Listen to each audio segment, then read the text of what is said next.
আমাদের বাসুদেব উচ্চ বিদ্যালয় ভৌম উচ্চ বিদ্যালয়ের প্রধান শিক্ষক জনাব এম কামাল উদ্দিন আহমেদকে কিছু বলার জন্য অনুরোধ করছি।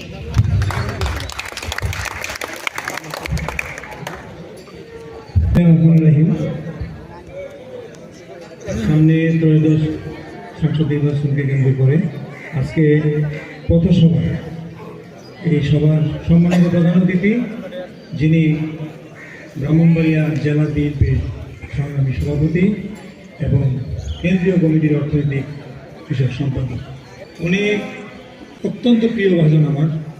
আজকে আরও নেতৃবৃন্দ যিনি সংগ্রামী সেক্রেটারি জনাব আলহাজ সিরাজুল ইসলাম সহ অন্যান্য সকল নেতৃবৃন্দ, যেহেতু সময় কম আমি আসলে অল্প সময় বলবো। আসসালামু আলাইকুম। তো যেহেতু কথাটা আসছে যে আমার স্কুলটা একজন প্রস্তাব দিচ্ছে যে কলেজ, আমি এই জিনিসটাই চাইব যে উনি সামনে নির্বাচিত হবেন বিপুল ভোটে, নিঃসন্দেহে। আমি একটা জিনিস বলতে পারি, আমি ওই ফ্যামিলির ছেলে। আমি বাসুদেব হেডমাস্টার 22 বছর যাব। উনি যখন আসছিল এখানে, আসলে তখন ভোটের পরিবেশ ছিল।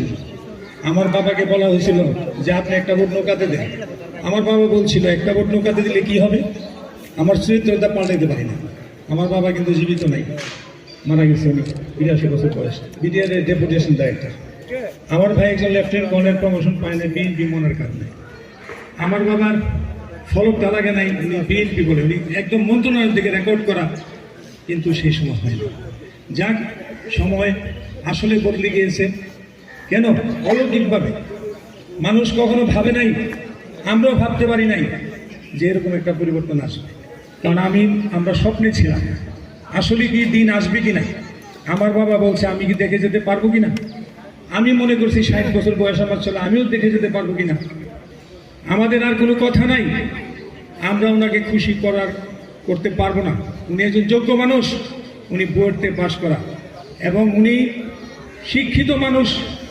কিভাবে উন্নয়ন হবে উনি বুঝে, কিভাবে স্কুলগুলোকে রাঙাবে, কিভাবে পথঘাট সব ঠিক করবে, ওনাকে বলে দিতে হবে না। আমি আশা করি আমাদের নেতা। আমি প্রথম দাবি আমার শেষ জীবনে স্কুলটাকে স্কুল অ্যান্ড কলেজ, যেটা আমি চিনার কারণে পারি নাই কখনো। উনি আমাকে ভালোবেসেছেন, কিন্তু আমি সাহস করে বলতে পারি নাই যে আমার স্কুলটাকে আপনি কলেজ করে দেন, কারণ কলেজের নামটা নিলেই আমার এই 4 তলা বিল্ডিং আর হবে না। তা আমি আপনাদেরই লোক, আমি বুক টাকায় মাটি লেগে, আমি কিন্তু স্কুলে হেডমাস্টার এখন। আমি অনেক বক্তব্য অনেক জায়গায় যেতে পারি না, আমাদের অনেক, তারপরেও এখন আমি একটা কথা বলতে চাই, আমি প্রকাশ্যে আপনার জন্য খারাপ